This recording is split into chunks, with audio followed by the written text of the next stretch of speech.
Bonjour, j'espère que vous allez bien, c'est le général Alligator. Alors je voulais apporter quelques précisions par rapport à la dévéloterie. J'ai remarqué qu'il y a une question qui existe beaucoup dans les commentaires, surtout pour les nouveaux, les gens qui n'avaient pas l'habitude de jouer à la dévéloterie, les gens qui ont entendu parler de la dévéloterie rien que cette année. Alors il est normal qu'ils posent des questions pour savoir avant de se lancer. Alors, beaucoup ont entendu parler de la dévéloterie et ils ont entendu qu'il y avait un visa qu'on remettait et que les gens devaient venir ici aux États-Unis.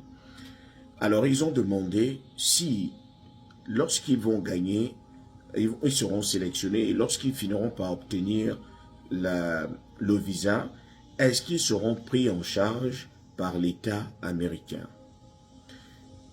Qu'en sera-t-il de la couverture sociale?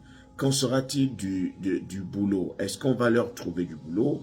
Est-ce qu'ils seront couverts sur le plan social, sur le plan sanitaire et autres?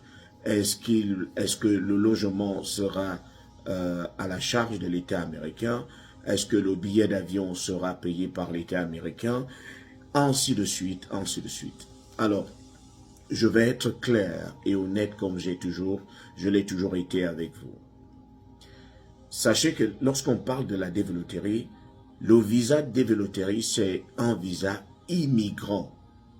C'est différent de visa non immigrant.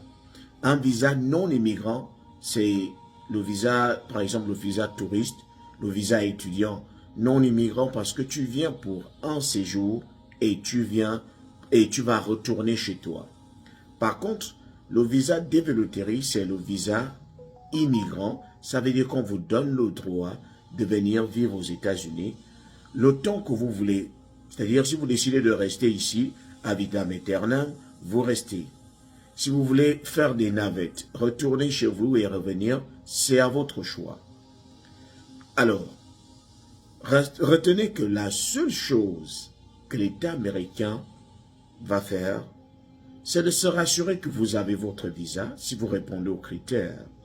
C'est de se rassurer que lorsque vous allez arriver aussi aux États-Unis, que vous aurez votre permis de travail, votre numéro de sécurité sociale et votre carte verte. Et ce n'est qu'après 5 ans que vous pouvez demander la nationalité américaine. Et lorsque vous avez la carte verte ici, vous pouvez faire venir votre famille que vous avez certainement laissée au pays. C'est la seule chose dont le gouvernement s'occupe. Retenez bien, ce n'est pas au gouvernement, à l'État américain de s'occuper de votre billet d'avion. Ce n'est pas à l'État américain de s'occuper de votre logement ici aux États-Unis. Ce n'est pas non plus à l'État américain de vous trouver du boulot, de vous loger.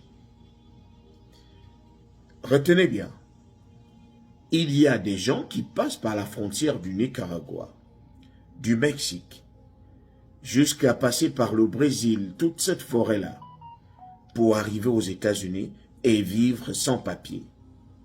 Il y a des gens qui prennent des risques. S'il y a quelque chose qui rend beaucoup plus triste ceux qui sont aux États-Unis, c'est lorsqu'ils n'ont pas de papier.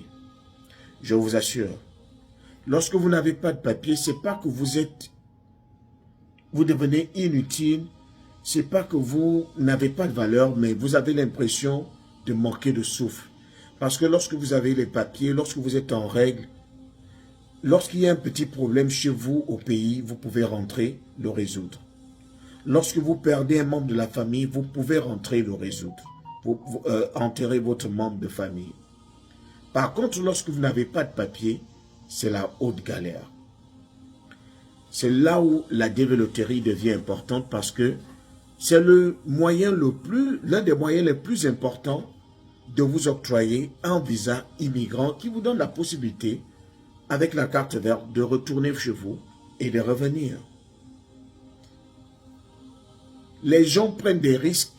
Certains meurent même en forêt parce qu'ils veulent venir aux États-Unis.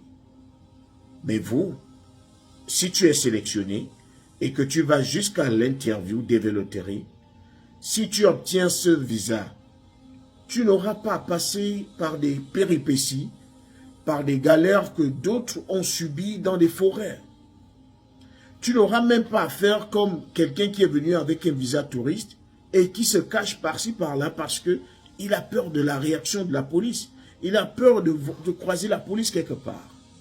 Toi, tu vas venir légalement. Donc, c'est l'un des avantages les plus importants.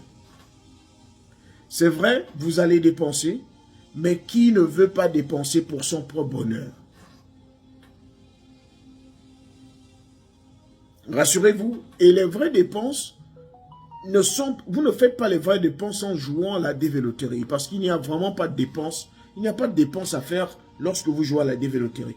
La dévéloterie est gratuite. Maintenant, si vous utilisez une agence ou un service, le service de quelqu'un, vous avez le plein droit de payer cette personne-là parce que la personne va vous aider à jouer à la dévéloterie. Donc ça, ce ne sont même pas les dépenses. Les dépenses vont surgir lorsque vous avez été sélectionné. Vous commencez à faire les passeports, toutes les démarches. Là, c'est à votre poche. Ce n'est pas dans la poche de l'État américain que les choses là vont se faire. Non, il faut être honnête avec vous. C'est à vous de prendre la décision maintenant. Soit vous vous embarquez, soit vous décidez de ne pas le faire. Et je rappelle que je joue à la dévéloterie pour ceux qui sont présents au Gabon, parce que j'y serai également d'ici quelques semaines. Pour ceux qui ne jouent pas avec moi, rassurez-vous que lorsque vous allez jouer, que vous mettez votre adresse email, respectez et ne jetez pas ça. Lorsque quelqu'un finit de jouer pour vous, gardez le document qu'il vous a envoyé précieusement. Parce que ce document comporte votre numéro de confirmation, votre email, vos informations personnelles dont vous aurez besoin le jour des résultats. Donc, ne jouez pas avec une adresse email dont vous ne vous rappelez même plus le passeport ou le password, le mot de passe. Utilisez des adresses email dont vous vous rappelez le passeport, le mot de passe, le password. J'ai déjà rencontré des clients ou j'ai déjà rencontré des alligators qui viennent me dire je ne me rappelle plus le mot de passe. Bon, j'avais mis tel ou tel email ou bien j'avais donné mes informations à quelqu'un, je ne sais pas quel email il a mis là-bas.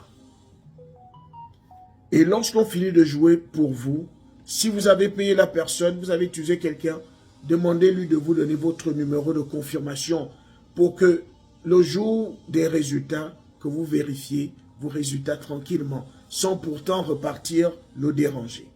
Retenez-le.